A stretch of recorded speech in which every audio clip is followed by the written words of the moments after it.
Hello friends, welcome to my channel. Myself R.K. Deshmukh. I am going to teach you the lesson The Rightful Inheritors of the Earth for the class 12th Hindi medium MP board. आज मैं आपको lesson the rightful inheritors of the earth जो कि 12th Hindi medium MP board का है समझाने वाला हूँ। इसके राइटर हैं VM बशीर। मैं आपको ये लेसन पैराग्राफ वाइज समझाने की कोशिश करूँगा। When I became the owner of a tiny little piece of this wide earth, I firmly believed that my future was secure. It was a 2-acre plot with coconut palms and an old house that could be renovated. मैंने इस इतनी बड़ी अर्थ में एक 2 एकड़ का plot खरीदा जहाँ पर कि नारियल के वृक्ष लगे हुए थे और एक पुराना सा मकान था जिसमें कुछ सुधार किया जाना था। Those were the days when the price of the coconut was spiraling. I savored the thought of the palms laden with coconut. It was a happy existence. ये वो समय था जबकि नारियलों की कीमत बहुत ज़्यादा बढ़ रही थी और मैं नारियल से लदे वृक्षों की कल्पना करके आनंदित हो रहा था कि अब मेरा जीवन सुखी होगा। But then arrived the interlopers trespassing, flouting the legality of the ownership documents, violating the fence at the boundary, defying the sentry my dog son. They did not seem to care for anyone in the world, not even the government. इसके बाद हस्तक्षेप करने वाले आए, अतिक्रमण करने वाले आए, विरोध करने वाले आए और उन्होंने मेरी कागज़ की वैधता जो मेरे पेपर्स हैं ज़मीन के उनको भी वो चुनौती देने लगे। उन्होंने जो फेंस लगी हुई थी, बाड़ लगी हुई थी, उसको लांघ कर वो अंदर आ गए और मेरे डॉग सान जो है उसको भी चुनौती दी उन्होंने। और ऐसा लगता था कि इस संसार में किसी की चिंता नहीं करते, यहाँ तक कि सरकार की। The first arrival were birds and butterflies, a wide variety of birds and so many butterflies perched on the bough of the trees and plants. The birds chirped, the butterflies fluttered around the courtyard, flashing their colors in the sunlight. सबसे पहले bird आए, पक्षी आए और फिर butterfly तितलियाँ आई और ये इन लोगों ने ये डालियों में बैठ गए और इस प्रकार से ये तितलियाँ उड़ती थीं और धूप में इनके पंख चमकते थे। We could not show off the chirping birds and the butterflies, but then came the crows. Their raucous crowing was more unsufferable than the racket of the birds. Besides, they swooped down on the chicks. अभी हम butterfly और birds को यहाँ वहाँ से चले जाने के लिए मजबूर भी ना कर पाए थे कि कौवे आ गए और उनकी बड़ी कर्कश आवाज़ थी और पूरा कोलाहल हो गया था वहाँ पे। और इसके अलावा ये मुर्गी के बच्चे चिकन्स पर ये झपटते थे। They were followed by the hawks that perched on the coconut palms with the same intent. They kept watch and waited. Crow की तरह ही हॉक बाज पक्षी भी आ गए थे और वो कोकोनट ट्री में बैठ गए थे और वो भी इसी इंतज़ार में कि वो मुर्गियों के बच्चे या चिक्स के ऊपर झपट सकें। Soon there were mongoose in the bamboo thicket and foxes in the strawberry patch near it, ready to pounce on the hens. इसके बाद नेवले आ गए वहाँ पर बांस के झुरमुट से निकलकर और फिर स्ट्रॉबेरी जो झाड़ियाँ लगी थी वहाँ से लोमड़ियाँ आ गई और वो भी इस इरादे से कि वो हमारी मुर्गियों पर झपटेंगी।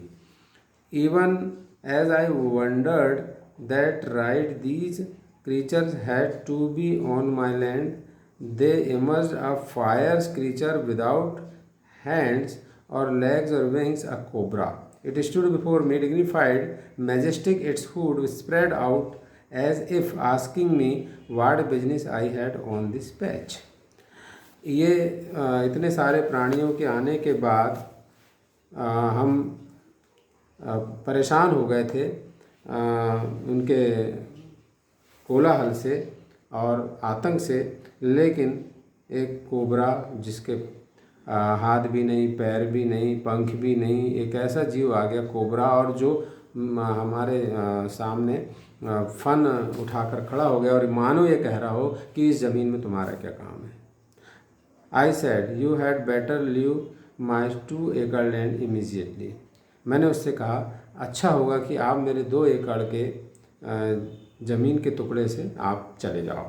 But then where could it go? Hadn't almost the whole of this earth been bought by men bit by bit? पर आखिर वो जाएं तो कहाँ जाएं? जैसे मैंने इस ज़मीन का टुकड़ा ख़रीदा है, दूसरे लोगों ने भी ऐसी ज़मीन खरीद लिया है, जहाँ भी वो जाएंगे वो ज़मीन किसी न किसी की रहेगी। My wife said the jackfruit has ripened but squirrels and crows are feasting on it, birds and bats are eating up all the guavas, sapotas and graft mangoes. मेरी वाइफ ने मुझसे कहा कि कटहल पक गया है और उसको गिलहरी और कौवे खाए जा रहे हैं, और जो पक्षी हैं और जो चमगादड़ हैं वो गुआवा, स्पाटस और मैंगो की कलमों को खा रहे हैं। But that's the beauty of it, I remarked, God almighty who holds the universe together without a single prop has created a variety of things of his creatures, fruit, edible, roots, grass, grain, flowers, water, air, warmth and light.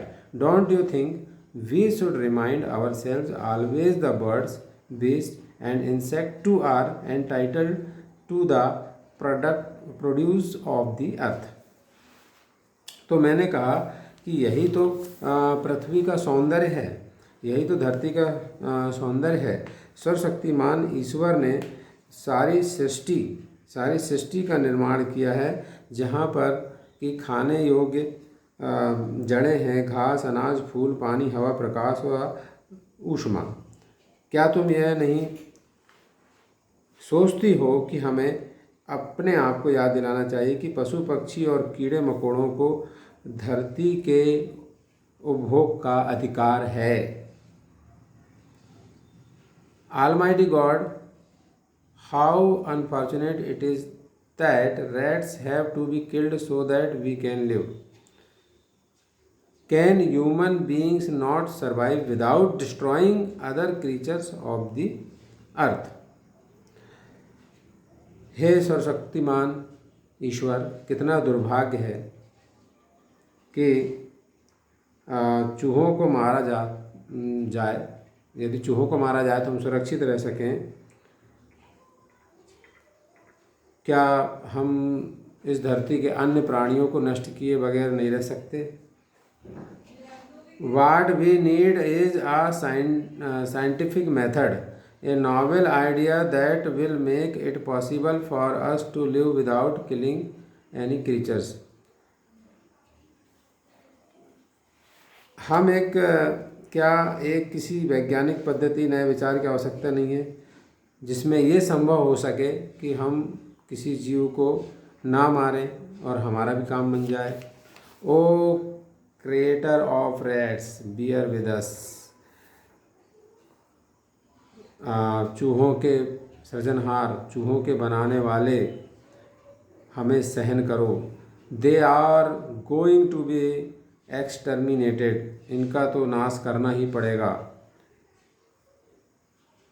Through treasury, the issue is loss of 900 coconuts every month. हर महीने 900 नारियल नष्ट हो रहे हैं। The sole means of our livelihood, जो हमारे जीविका का आधार है। फॉरगिव अस, हमें क्षमा करें, हम क्षमा करें। After shopping for 2 hours my wife return home along with other items of purchase was a large tin of red poison. The poison was mixed with bananas, rice, tapioca, and kept all over the place beneath the coconut palms as well.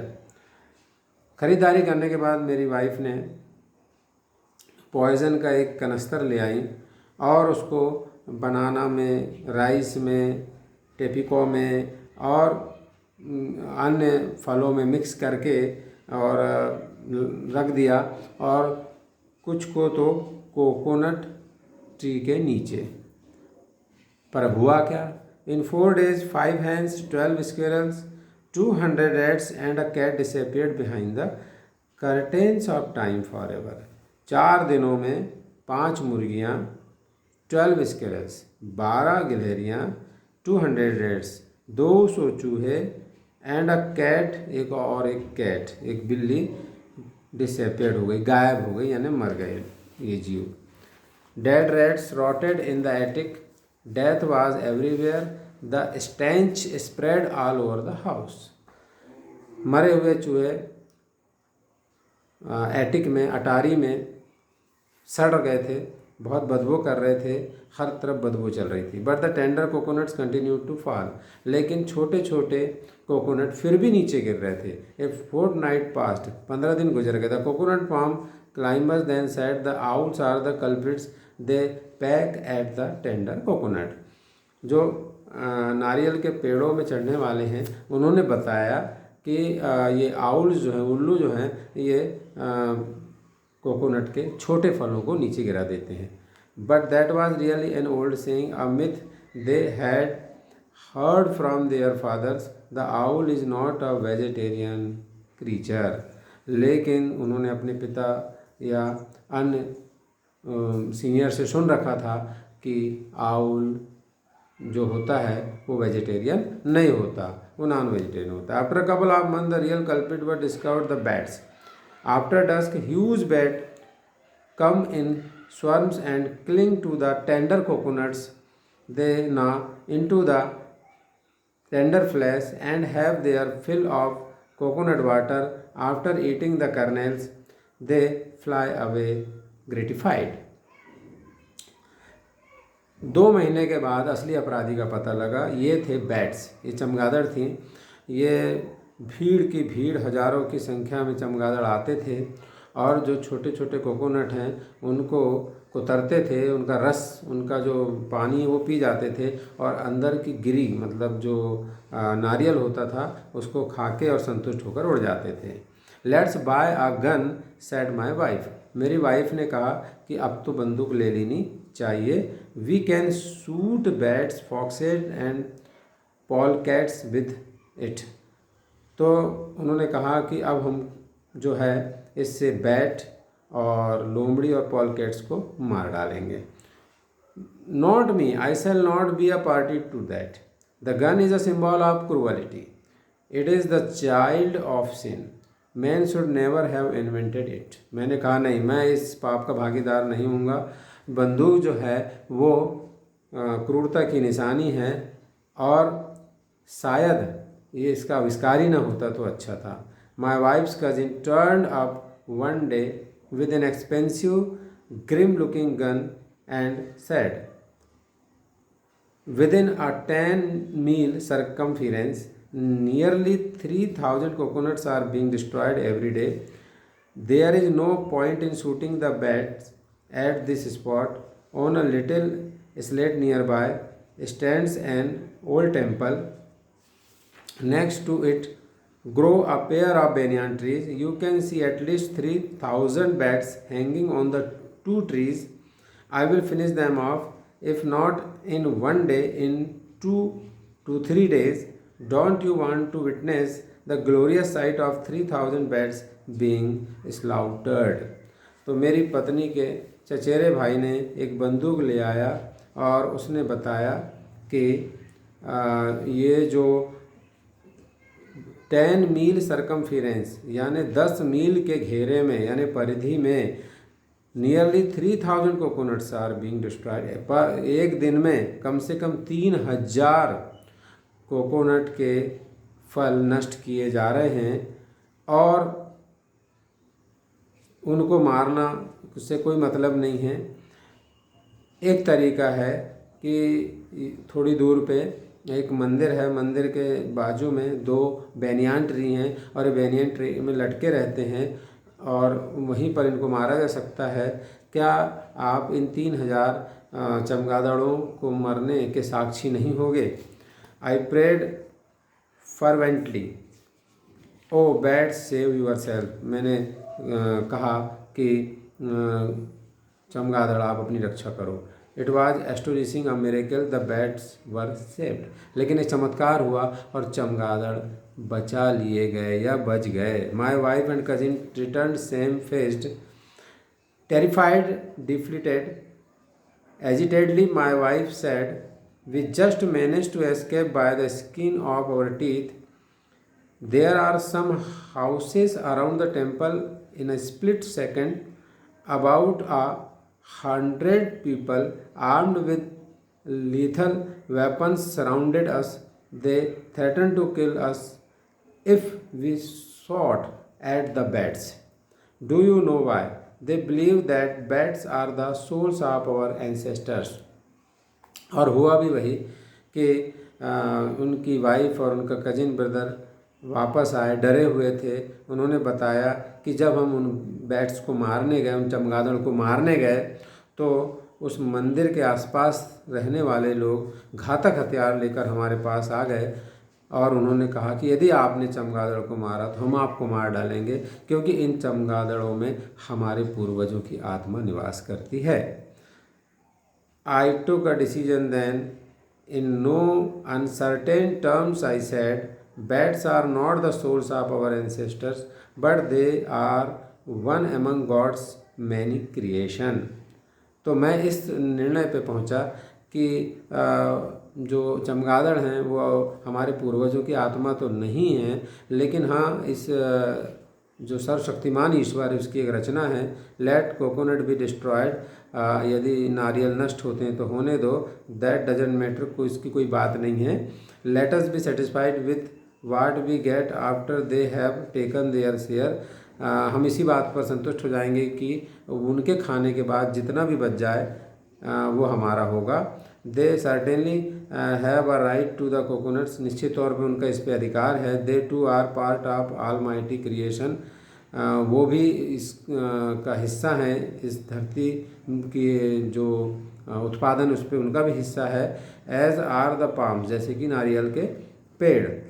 Remember the ancient right that God bequeathed at the auspicious moment of creation. All living beings are the rightful inheritors of the earth. तो इसी प्रकार ये कहा गया है कि जिन भी जीवों को ईश्वर ने बनाया है, उनका निर्माण किया है, उन सबका इस धरती पर हिस्सा है, हक है।